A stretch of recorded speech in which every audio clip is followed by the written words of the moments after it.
Bem-vindos, pessoal. Estamos dando mais uma vez sequência ao MSA Cast, um podcast formalizado pelo escritório Mota e Silva Mignoni Advogados. E eu, com muita satisfação, gostaria de apresentar os integrantes dessa nossa oportunidade de hoje, conteúdo trabalhista, doutora Samanta Damasceno, doutor Alex Mateus, doutora Stephanie Marques, sejam muito bem-vindos. Tenho certeza que nós vamos fazer um bate-papo bem amistoso, bem descontraído e bem interessante para os atores sociais que convivem com o dia a dia do direito do trabalho. E eu iniciaria, sem perder muito tempo, Alex Mateus, te fazendo a primeira indagação. Obviamente que antes de fazer a primeira indagação, eu gostaria de fazer uma pequena introdução sobre o tema que nós vamos falar hoje, que é a rescisão indireta do contrato de trabalho.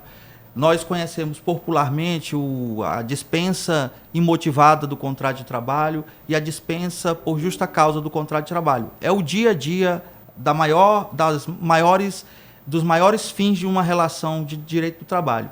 Mas o que é a rescisão indireta do contrato de trabalho? Você poderia falar para nós, doutor Alex Mateus? Boa tarde, doutor Helena, e a toda a equipe aqui presente. Então, doutor Helena, a rescisão indireta, como o senhor bem falou, popularmente ela não é tão conhecida realmente, porque, como o senhor bem disse, o mais famoso é a demissão por justa causa e a demissão que o próprio trabalhador pede para sair do emprego. Mas o que seria a rescisão indireta, como o senhor bem falou? A rescisão indireta é também conhecida como demissão por justa causa patronal, ou seja, pelo patrão, é o quê? Quando o seu empregador comete algum ato, alguma infração, alguma coisa grave do tipo, em que o trabalhador, o empregado, verifica, não, tem alguma coisa errada aqui, isso aqui vai contra a minha função, vai contra meu exercício e tudo mais, e perante a justiça ele reivindica aquela rescisão. Ou seja, em resumo, a rescisão indireta seria nada mais, nada menos que o quê? A própria demissão do empregador, a própria demissão do patrão. Por quê? Por algum motivo de força maior, algum motivo injusto, o trabalhador reivindica aquilo por entender que realmente houve algum ato de infração, algum ato errôneo por parte do seu chefe. A gente chama também de demissão reversa, é como o senhor bem acabou de explanar.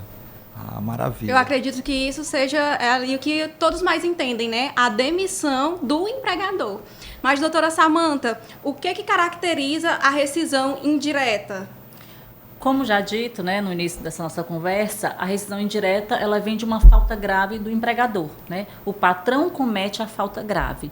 E o que o empregado busca nesse momento, quando ele verifica que o empregador, né, o patrão dele, cometeu a falta grave? Ele busca receber os direitos dele como se ele fosse demitido. Então, na rescisão indireta, o empregado tem o objetivo de receber todas as verbas que seriam oriundas de uma dispensa sem justa causa.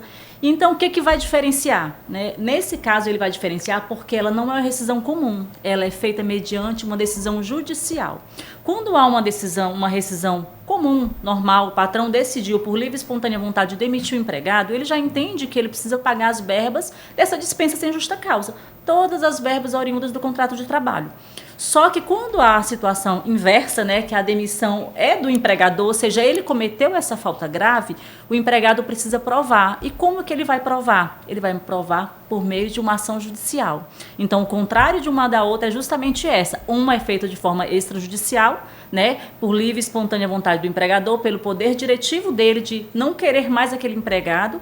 Então, ele faz a rescisão normal, né, o RH, a contabilidade promove, faz o pagamento, mas quando é a rescisão indireta, ele precisa acionar a justiça. Essa é a principal diferença para receber as mesmas verbas que receberia numa rescisão do contrato de trabalho por dispensa sem justa causa. Eu ia falar que eu entendo que aí é cabível, então, a função do advogado trabalhista, né? Que não tem como não recorrer, uma vez que precisa desse judiciário.